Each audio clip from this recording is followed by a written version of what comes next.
Hi everyone, welcome back. Let's write some more Leetcode today. Today we are solving put marbles in bags. So the problem states that we are given a zero index integer array weights, where weights of I is the weight of the ith marble. And we also have the integer k, and we want to be able to divide the marbles into k bags following these rules. No bag is empty, and if the ith marble and the jth marble are in a bag, then all the marble with an index between ith and jth indices should also be in that same bag. So what this means is that we cannot change the order of how we put the bags in there. Everything between the indexes should fit between ith and jth marble in that bag. And if a bag consists of all the marbles with an index from I to j inclusively, then the cost of the bag is weights of I plus weights of j. So this should tell us that only the weights of the endpoints matter, because the cost of the bag is weights of I plus weights of j, and these are the endpoints, I and j. And the score after distributing the marbles is the sum of the cost of all the k bags. And we want to return the difference between the maximum and minimum scores among the marble distributions. So if we look at this example, we see that the minimum distribution is have 1 in its own bag and 3, 5, and 1 in the other bag. So we add the endpoints, it will be 1 plus 1 plus 3 plus 1 equal to 6. And the maximum distribution that we can make is to put 1 and 3 in one bag and 5 and 1 in another bag. So that will have a sum of 1 plus 3 plus 5 plus 1, which is 10. And if we subtract that,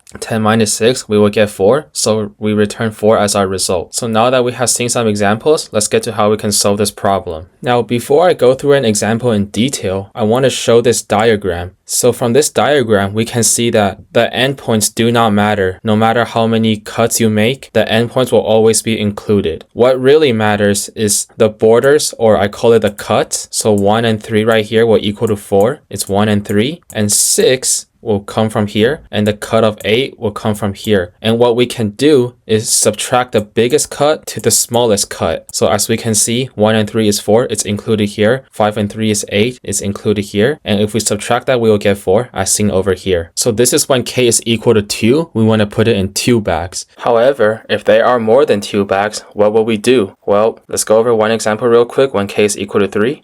So now when k is equal to 3, instead of just subtracting the largest by the smallest, we will subtract the 2 largest by the 2 smallest, because when k is equal to 3, we're making 2 cuts. So as you can see for this example, we will subtract the sum of 501 plus 501 minus the sum of 101 plus 250. And as you can see, 501 is formed here, and 101 is formed here, and 250 is formed here. So if k is equal to 4, then you will subtract the 3 largest by the 3 smallest, and so on and so on. So now let's go over this example in detail. So first, we will add all the possible cuts into this cuts array, and then we will use this result integer to track the difference between the largest and the smallest. And then after that, we will iterate through cuts. In the first iteration, we'll subtract the largest by the smallest. In the second iteration, we'll subtract the second largest by the second smallest. Third iteration, third largest by the third smallest, and so on and so on. But this example, k is equal to 2, so we only do 1 iteration. If k is equal to 3, then there'll be 2 iteration, and so on and so on. Okay, so let's go over this example real quick. So first, we will add all the cuts. So we have 4, we have 6, and we have 8. And we need to sort them because we're going to subtract the largest by the smallest, which is one end to the other end. So let's go ahead and sort it.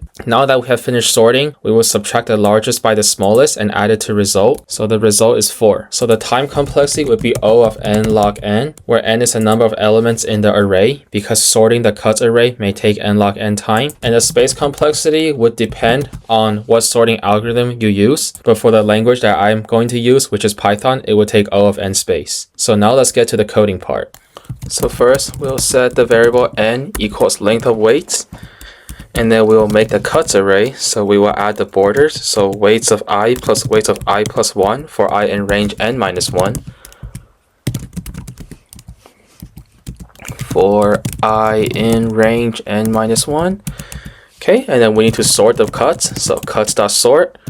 And now we will initialize the result to 0. And then we will look through. We will iterate k minus 1 times. So result plus k of n minus 2 minus I minus cuts of I. So largest minus the smallest. And we'll continue that iteration. And after that, we can return result. All right, let's see if it works. Okay, perfect. Hope this was helpful. Thank you all for watching. If you have any other questions or comments, feel free to leave it down in the comment section, and I hope to see you all again soon.